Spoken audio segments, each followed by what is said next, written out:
Movie start होती है जिसमें दिखाया जाता है कि कार एक छोटे से रास्ते में अंधेरे में रात के टाइम गुजर रही होती है। कार अपनी डेस्टिनेशन पर पहुंच जाती है, रात का टाइम है और कार से एक कपल निकलता है और साथ में एक बच्चा होता है जो पीछे बैक सीट पर बैठा होता है। इसके बाद नेक्स्ट सीन दिखाया जाता है कि नेक्स्ट सीन में एक कपल लोइस एंड डाल्टन अपनी डॉटर एग्नेस के साथ वेकेशंस एंजॉय कर रहे होते हैं।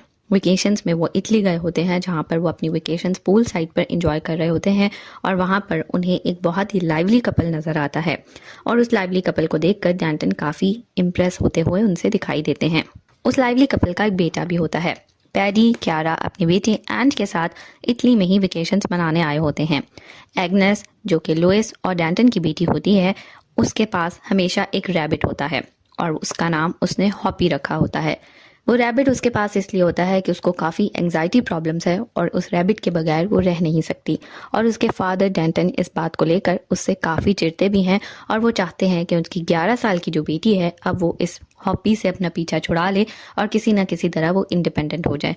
जबकि उसकी मदर लोइस अपनी बेटी का काफ़ी ख्याल रखती हैं और वो उसके साथ ही उसको रहने देती हैं।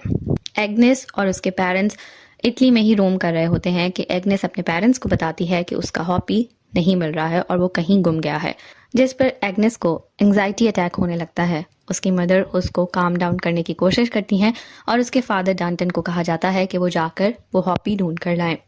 काफ़ी ढूंढने के बाद वो नहीं मिलता तो वो वापस अपनी बेटी और अपनी वाइफ के पास आते हैं तो देखते हैं कि हॉपी मिल चुका है और वही कपल जिनसे वो पूल एरिया में मिले थे वही कपल ने वो ढूंढा होता है, जिस पर सब एक दूसरे से मिलते हैं और वहीं पर फ्रेंड्स बन जाते हैं। साथ में डिनर्स करते हैं, साथ में इटली घूमते हैं और वेकेशंस खत्म होने पर अपने अपने घर पहुंच जाते हैं। इसके बाद मूवी में दिखाया जाता है कि लोइस और डाल्टन जो है उनकी लाइफ में काफी प्रॉब्लम्स है। लोइस डाल्टन के लिए अपनी जॉब और अपना घर छोड़कर आ चुकी है और डाल्टन के पास अब कोई जॉब नहीं है और दोनों की लाइफ में काफी प्रॉब्लम है। इसी में उनको पैडी और क्यारा की तरफ से एक लेटर मिलता है जिसमें पैडी और क्यारा उनको अपने रिमोट फार्म हाउस पर लॉन्ग वीकेंड एंजॉय करने के लिए बुलाते हैं और उनको कहा जाता है कि वो वहां आए और उनके साथ एंजॉय करें। लोइस पहले मना कर देती है, लेकिन जब वो देखती है कि डाल्टन काफी ज्यादा परेशान है और उसकी लाइफ में बहुत प्रॉब्लम्स हैं तो वो सोचती है कि क्यों ना कुछ चेंज ऑफ सीनरी कर लें और अपनी बेटी के लिए भी वहां जाने का दोनों प्लान बना लेते हैं। वहां जाने के लिए वो लोग निकल जाते हैं लंदन से, लेकिन वो बहुत दूर होता है। वो रास्ता एकदम से भूल जाते हैं, रात हो जाती है और काफ़ी पैनिक भी हो रहे होते हैं, बट एट लास्ट वो वहाँ पहुँच जाते हैं और वहाँ पर उन्हें कपल की तरफ से बहुत ही वार्म वेलकम मिलता है और वो सब बहुत ज़्यादा खुश होते हैं। मूवी में ये भी बताया गया था कि पैडी और क्यारा का जो बेटा आंट है वो बोल नहीं सकता क्योंकि वो एक मेडिकल कंडीशन के साथ बॉर्न हुआ है जिसमें उसकी टंग बहुत छोटी है और इसी कारण वो बोल नहीं सकता। ये सब उसके पेरेंट्स खुद बता चुके थे और अब वहां जाने पर भी पता लगता है कि वो काफी शाय सा है। एक तो वो किसी के साथ कम्युनिकेट नहीं कर सकता, दूसरे उसके पेरेंट्स भी काफी स्ट्रिक्ट हैं और वो उसको ज्यादा कम्युनिकेट करने या ज्यादा किसी के साथ रहने भी नहीं देते हैं। शुरू में तो सब कुछ बहुत अच्छा होता है और उनको बहुत ज़्यादा वार्म वेलकम मिलता है, लेकिन कुछ समय के बाद प्रॉब्लम्स आनी शुरू हो जाती हैं और उनको बहुत ही स्ट्रेंज इंसिडेंट्स का सामना करना पड़ता है। एक रात को डिनर करने के बाद डाल्टन उनकी हेल्प करने के लिए गार्बेज बाहर डिस्पोज करने जाते हैं और जब वो गार्बेज डिस्पोज करने जाते हैं तो उनके पीछे आंट भी आ जाता है। गार्बेज डिस्पोज करके ही जैसे ही डाल्टन मुड़ता है पीछे आंट खड़ा नजर आता है और वो कुछ बोलने की कोशिश कर रहा होता है, लेकिन वो बोल नहीं पा रहा होता है और ना ही डाल्टन समझ पा रहा होता है, लेकिन ऊपर से ही पैडी आ जाता है और फौरन से उसको उसके रूम में भेज देता है। इसी तरह नेक्स्ट सीन में दिखाया जाता है कि वो सब बाहर घूमने जाते हैं और कपल बैठकर बातें कर रहा होता है, जबकि एग्नेस होती है वो एक स्विंग ढूंढ लेती है और उस स्विंग पर वो झूला लेना चाहती है और वो अपनी मदर को बुलाती है कि मुझे पीछे से पुश करो। एग्नेस के पास ही आंट खड़ा होता है और आंट को उसकी मदर कहती हैं कि आप प्लीज पुश कर दो, लेकिन वो कोई भी रिप्लाई नहीं देता, इवन के कोई रिस्पॉन्स भी नहीं देता। जिस पर लोइस उसके फादर पैडी को कहती है कि क्या आप अपने बेटे को कह सकते हैं कि वो आंट को थोड़ा सा झूला दे दे ताकि वो झूला ले सके। आंट को जब ये कहा जाता है तो वो अपने फादर की बात भी नहीं सुनता, जिस पर पैडी काफी गुस्से में आ जाता है और उसको हिट करने के बाद उसको गुस्से से कहा जाता है कि अब वो एग्नेस को पुश करे, जिस पर वो चुप करके एग्नेस को पुश करना शुरू हो जाता है। एक दिन यूं ही वहां पर रहते हुए उनको बताया जाता है कि वो बच्चों को एक बेबी सिटर के पास छोड़कर बाहर डिनर पर जाएंगे और डिनर पर जाने के लिए बच्चों को घर पर छोड़ दिया जाता है। डिनर पर वो चले जाते हैं, बच्चे पीछे उस बेबी सिटर के साथ हाइड एंड सीक खेल रहे होते हैं और वहीं पर एंट एग्नेस को कुछ दिखाता है।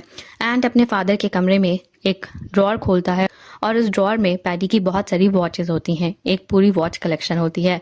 एंड उसमें से एक वॉच निकालता है और वो एग्नेस को दिखाता है और एग्नेस उससे पूछती है कि क्या ये तुम्हारे फादर की है, जिस पर आंट कहता है कि हाँ ये मेरे फादर की है। और वो उसको पीछे टर्न करके दिखाता है तो उसके पीछे कुछ मैसेज लिखा होता है जो डच लैंग्वेज में होता है और एग्नेस को समझ नहीं आता। उसी समय वो बेबी सिटर आने वाला होता है तो आंट काफी डरते डरते वो सब कुछ वापस रखता है और ड्रॉर बंद कर देता है।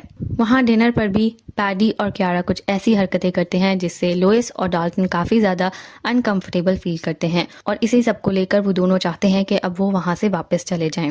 घर वापस पहुंचते ही लोइस एग्नेस को देखने जाती है। एग्नेस सो रही होती है और वो भी अपने रूम में सोने के लिए चली जाती है, जहां पर कपल के बीच में एक डिस्कशन होती है और ये पता लगता है कि लोइस और डाल्टन का रिलेशनशिप अच्छा नहीं चल रहा है, क्योंकि लोइस डाल्टन को चीट कर चुकी है और डाल्टन ने उसे पकड़ लिया था, इसलिए दोनों के बीच काफी ज्यादा दूरी आ चुकी है। लोइस ऑल्दो काफी दफा सॉरी कर चुकी है और अब वो इस रिश्ते को एक नया चांस देना चाहती है और नए सिरे से शुरू करना चाहती है। डाल्टन भी यही चाहता है, लेकिन वो सब कुछ भूल नहीं पा रहा होता है जो चीटिंग उसके साथ लोइस ने की है। ऑल्दो वो लोइस और एग्नेस से बहुत प्यार करता है, लेकिन कहीं ना कहीं ये बात उसके दिमाग में स्टक हो जाती है और वो आगे बढ़ नहीं पा रहा होता। इसी सब के बाद वो सोने के लिए लेट जाते हैं और आधी रात को लोइस की आंख खुलती है और उसे लगता है कि वो जाकर एग्नेस को देख कर आए। तो जब वो एग्नेस को देखने जाती है तो एग्नेस और आंट दोनों ही रूम में नहीं होते हैं। वो काफी पैनिक हो जाती है, वो जाकर दोनों को ढूंढती है, दोनों नहीं मिलते। एट लास्ट वो पैडी और क्यारा के रूम में जाकर देखती है और वहां पर जाकर देखती है कि पैडी और क्यारा जो कि ड्रंक हैं, उन दोनों के साथ ही वहां पर एंट भी लेटा हुआ है और क्यारा भी लेटी हुई है, जिस पर वो बहुत ज्यादा फ्यूरियस हो जाती है। वो फौरन से एग्नेस को उठाती है और रूम में लेकर जाती है और रूम में जाते ही वो अपने हस्बैंड डाल्टन को कहती है कि अब वो यहाँ नहीं रहेगी और फौरन से पहले उन दोनों के उठने से पहले ही उन्हें यहाँ से चले जाना चाहिए। वो तीनों काफी खामोशी से उनके घर से निकल जाते हैं और गाड़ी में बैठकर अपने घर के लिए निकल जाते हैं। जैसे ही वो थोड़ा सा आगे जाते हैं तो एग्नेस कहती है कि उसका हॉपी नहीं मिल रहा। वो सारे गाड़ी रोक कर हॉपी को ढूंढते हैं और पता लगता है हॉपी, जो कि एग्नेस का एक सॉफ्ट टॉय होता है, वो वहीं पर रह गया होता है और उसके बगैर एग्नेस नहीं रह सकती और उसे बहुत ज़्यादा पैनिक अटैक्स आने शुरू हो जाते हैं, जिस पर वो दोनों यही डिसाइड करते हैं कि दोनों वापस जाएंगे और वहां से फौरन से लेकर वापस आ जाएंगे। इसीलिए वो कार टर्न कर देते हैं और दोनों वापस वहां पर पहुंच जाते हैं। डाल्टन लोइस और एग्नेस को कहता है कि वो दोनों गाड़ी में ही बैठे रहें और वो वहां से अंदर जाकर हॉपी लेकर आता है। लेकिन वो अंदर जाता है तो पैडी उठ जाता है और पैडी इससे पूछता है कि वो इस तरह से छुपकर क्यों जा रहे थे, जिस पर लुइस कहता है कि बस अब वो जाना चाहते हैं। और इसी तरह काफी देर हो जाती है तो लुइस भी अंदर आ जाती है और फिर उनकी एक डिस्कशन होती है, जिस पर एक और झूठ उनसे पैडी और क्यारा बोलते हैं और वो कन्विंस हो जाते हैं और फिर वो वहीं पर थोड़ी देर और के लिए रुक जाते हैं। जैसे ही वो वहां पर रुक जाते हैं तो वो बैठकर बातें कर रहे होते हैं। बातें करने के साथ साथ देखा जाता है कि एंट और एग्नेस कुछ खेल रहे होते हैं और उस खेलने के बीच में ही एंट कुछ पेपर पर लिखकर एग्नेस को दिखाता है, जो एग्नेस फिर से नहीं पढ़ पाती क्योंकि उसने डच में लिखा होता है और एग्नेस को डच नहीं आती है। जैसे ही आंट की मदर ये देखती है तो वो फौरन से वहां पहुंच जाती है क्योंकि उसे लगता है कुछ सस्पिशियस जरूर हो रहा है और आंट उसी वक्त वो पेपर मुंह में डालकर खा जाता है, जिस पर एग्नेस भी काफी परेशान हो जाती है। और फिर एग्नेस किसी तरह अपनी मदर को अकेले ढूंढकर बताने की कोशिश करती है कि कुछ ना कुछ गड़बड़ जरूर है और एंट के साथ कोई प्रॉब्लम जरूर है जो वो शेयर करना चाहता है, लेकिन वो शेयर नहीं कर पा रहा है। लोइस सब समझ चुकी होती है कि कुछ ना कुछ गड़बड़ जरूर है और वो भी यहाँ से बहुत जल्दी वापस जाना चाहती है, बट उन्हें जाने का कोई वे आउट नहीं मिल रहा होता। इसी तरह दिखाया जाता है कि वो लोग खाना खा रहे होते हैं और खाना खाने के बाद लोइस उनसे कहती है कि एंट और एग्नेस डांस करके दिखाएं, क्योंकि दोनों काफी दिनों से एक डांस एक दूसरे को सिखा रहे होते हैं। एंट और एग्नेस जब डांस करके दिखाना शुरू करते हैं, डांस स्टार्ट होता है तो एंट से ठीक तरह से डांस नहीं हो रहा होता और वो बार बार एग्नेस को देख रहा होता है, जिस पर पैडी को काफी गुस्सा आने लगता है। पैडी बार बार रिपीटेडली उनसे डांस दोबारा करवाई जाता है, जिस पर एग्नेस वो सब छोड़कर वहां से चली जाती है और वो कहती है उसने अब और डांस नहीं करना। पैडी काफी बुरी तरह से एग्नेस को कन्विंस करता है और एग्नेस एक बार और डांस करने के लिए रेडी हो जाती है। अब भी एंट से ठीक तरह से डांस नहीं हो रहा होता, जिस पर पैडी को बहुत गुस्सा आ जाता है और वो एंट को एक मग दे मारता है, जिस पर सभी बहुत घबरा जाते हैं कि इतने छोटे से बच्चे को एक डांस ठीक तरह से ना करने पर क्यों मारा जा रहा है। लोइस और डाल्टन उसको समझाने की कोशिश करते हैं, बट पैडी नहीं समझता है और वो गुस्से से वहां से चला जाता है। लुइस ये सब कुछ देखने के बाद काफी डर जाती है और वो डाल्टन को कहती है कि अब उन्हें यहाँ से चले जाना चाहिए। डाल्टन कहते हैं कि उन सब ने बहुत ज्यादा ड्रिंक कर रखी है और कार ड्राइव करना ठीक नहीं होगा, इसलिए थोड़ी देर रुक जाना चाहिए। कॉफी पीकर वो चलते हैं। डाल्टन कॉफी बनाता है और वो कॉफी पीने के लिए रुक जाते हैं। और जैसे ही वो सब कॉफी पी रहे होते हैं तो एंड किसी न किसी तरह अपने फादर पैडी से कुछ कीज ले आता है। उसके फादर काफी ड्रंक हो चुके होते हैं और वो ड्रंक होने के बाद अपने कमरे में सो रहा होता है। पैडी के पेन के साथ ही कीज लगी होती हैं जो एंड बहुत मुश्किल से निकालता है और खेलते खेलते ही वो अपने साथ एग्नेस को एक रूम में ले जाता है। उस लॉक्ड रूम के अंदर दिखाया जाता है कि बहुत सारी पर्सनल पोजेशंस पड़ी हुई हैं, बहुत सारा सामान पड़ा हुआ है, दीवारों पर पिक्चर्स लगी हुई हैं। एग्नेस को समझ नहीं आता कि यह सब कुछ क्या है और फिर एंड उसको किसी तरह से समझाता है। एंड एक बुक एल्बम निकालता है और उस बुक एल्बम में दिखाया जाता है कि उस कपल के साथ हर बार एक न्यू कपल की पिक्चर होती है और उस कपल के पास एक अलग ही बच्चा होता है। एंड वही फोटो एल्बम यूज करते हुए एग्नेस को बताता है कि पैडी और क्यारा उसके रियल पेरेंट्स नहीं हैं, बल्कि वो सीरियल किलर्स हैं। वो इसी तरह फैमिलीज को अपने फार्म हाउस पर किसी ना किसी तरह बुलाते हैं, उनको रॉब करते हैं और फिर उनको मार देते हैं और फिर उन्हीं के बच्चों की टंग काट देते हैं और उनके बच्चों को अपने पास रख लेते हैं और फिर इसी तरह उनको नेक्स्ट विक्टिम्स को ल्यूर करने के लिए यूज करते हैं। और इसी तरह अब अगली बारी एग्नेस की है। अब अगली बारी वो एग्नेस की टंग काटकर उसको अपने पास रख लेंगे और एंट को मार देंगे और एंट के साथ साथ एग्नेस के पेरेंट्स को भी मार दिया जाएगा। ये सब देखते ही एग्नेस पूरी स्टोरी समझ जाती है और वो बहुत ज्यादा डर जाती है। किसी ना किसी तरह वो दोनों वहां से छुपकर बाहर निकलते हैं और एग्नेस अपने पेरेंट्स को ये बात बताने की कोशिश करती है। एग्नेस अपनी मदर को बुलाती है लेकिन उसकी मदर कहती हैं कि वो 2 मिनट बाद आएंगी, जिस पर एग्नेस एक बहाना ढूंढती है और वो अपने फर्स्ट पीरियड का बहाना कर कर अपनी मदर को अपने पास बुलाती है। जब उसकी मदर उसके पास आ जाती हैं तो एग्नेस उन्हें अपने मोबाइल में खींची गई तमाम पिक्चर्स दिखाती है और वही पिक्चर्स के बाद वो पूरी स्टोरी समझाती है कि किस तरह से ये दोनों फैमिलीज को ल्यूर करते हैं, उनको रॉब करते हैं, उनको मार देते हैं और उन्हीं के बच्चों की टंग काट कर उनको अपने साथ यूज करते हैं। ये सब सुनने के बाद लुइस भी बहुत ज्यादा घबरा जाती है और उसे समझ नहीं आता कि अब वो क्या करे, लेकिन वो किसी तरह खुद को काम करती है और डाल्टन को बुलाकर लाती है।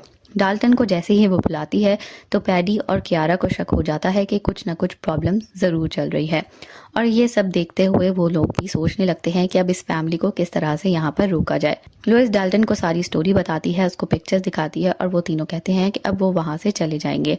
लुइस एग्नेस को समझाने की कोशिश करती है कि वो काम रहे, लेकिन वो बिल्कुल भी काम नहीं हो रही होती और वो बहुत डर रही होती है और फिर वो यही बहाना बनाते हैं कि वो बाहर जाकर कहेंगे कि एग्नेस को फर्स्ट पीरियड्स आ गए हैं और उसे घर जाना है और वो इसीलिए घर जा रहे हैं। यही सब वो बाहर जाकर कहते हैं। पैडी और क्यारा बहुत मुश्किल से उनको जाने देते हैं। जैसे ही वो बाहर निकलते हैं तो वो देखते हैं कि उनकी गाड़ी का टायर पंक्चर है, जिस पर वो बहुत ज्यादा परेशान हो जाते हैं। ऑल्दो पैडी ये चाहता तो नहीं, लेकिन पैडी उनकी मदद करता है ताकि उनकी कार ठीक हो जाए और वो जा सके। जैसे ही ये सब करने के बाद वो फिर से कार में बैठने लगते हैं तो पैडी याद करवाता है कि एग्नेस का हॉपी नहीं है। एग्नेस भी ढूंढती है हॉपी और पता लगता है कि हॉपी रूफ टॉप पर पड़ा हुआ है और उसको उतारने में बहुत समय लगेगा। पैडी डाल्टन को कहता है कि वो लंबा है, उसके हाथ लंबे हैं, तो वो लैडर पर चढ़कर ऊपर से उतार ले। डाल्टन ऊपर चढ़ता है और बहुत मुश्किल से हॉपी को उतारता है। जब हॉपी को नीचे उतारा जाता है तो देखा जाता है कि हॉपी को कोई फाड़ चुका होता है और उसको काफी खराब कर दिया जाता है। बट एग्नेस वो लेकर फौरन से कार में बैठ जाती है और वो लोग जाने के लिए निकल जाते हैं। पैडी और क्यारा को कहा जाता है कि वो गेट खोल दें। पैडी के पास गेट का बटन होता है और वो बटन दबा देता है और वो तीनों वहां से एट लास्ट जाने लगते हैं। जैसे ही गेट के पास जाते हैं तो पीछे से पैडी और क्यारा एंट को पूल में धक्का दे देते हैं। एंट को स्विम करना नहीं आता और वो वहां पर डूबने लगता है, जिस पर एग्नेस अपने फादर को कहती है कि प्लीज एंट को बचा ले, क्योंकि वो काफी ज्यादा एंट से अटैच हो गई होती है और वो चाहती है कि एंट को भी बचाया जाए। इस सब के बाद डाल्टन फौरन से गाड़ी से उतरते हैं और वो पूल में जंप कर देता है ताकि आंट को बचाया जा सके। और जैसे ही वो आंट को बचाकर बाहर निकलता है तो पैडी लुइस और एग्नेस को कंट्रोल कर चुका होता है और लुइस के सर पर गन रख चुका होता है। नेक्स्ट सीन में दिखाया जाता है कि उन सबको बांध दिया जाता है और अब पैडी लुइस को कोई इंजेक्शन लगाने लगता है ताकि उसको अनकॉन्शियस किया जा सके। पैडी लुइस को जैसे ही इंजेक्शन लगाने वाला होता है तो लुइस घर के अंदर से ही एक कटर लेकर आई होती है जो उसकी पॉकेट में होता है और वो कटर निकालकर लुइस के मुंह पर बहुत बुरी तरह मारती है और लुइस नीचे गिर जाता है और वो इंजेक्शन भी गिर जाता है और वो इंजेक्शन एग्नेस के पास चला जाता है। एग्नेस वो इंजेक्शन लाकर अपनी जेब में छुपा लेती है और वो चारों वहां से निकलकर पैडी और क्यारा को बंद कर देते हैं। जैसे ही वो बंद करने के बाद गाड़ी में बैठते हैं और जाने लगते हैं तो सामने से माइक आ जाता है।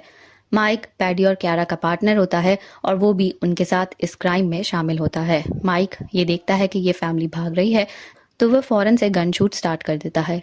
शूटिंग करने के बाद ही वो सारे वहां से निकल जाते हैं और अपने आप को पैडी और क्यारा के घर में बंद कर लेते हैं।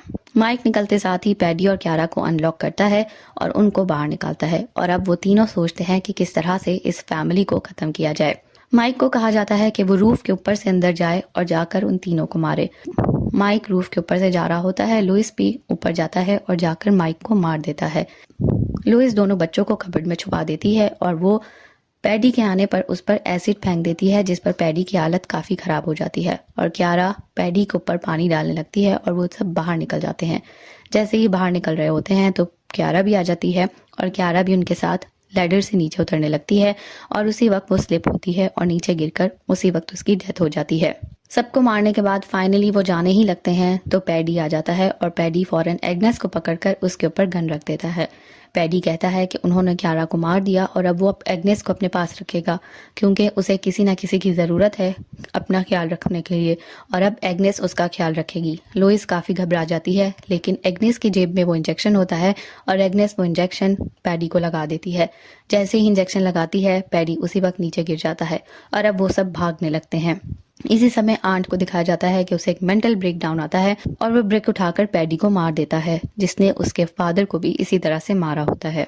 इसके बाद वो सब गाड़ी में बैठ जाते हैं और वो वहां से निकल जाते हैं। एंड का सीन बहुत ही क्यूट है जिसमें दिखाया जाता है कि एग्नेस अपने सबसे अटैच्ड हॉपी को एंड को दे देती है क्योंकि एंड उस समय एक मेंटल ब्रेकडाउन से गुजर रहा होता है और उसे किसी न किसी के साथ की ज़रूरत होती है।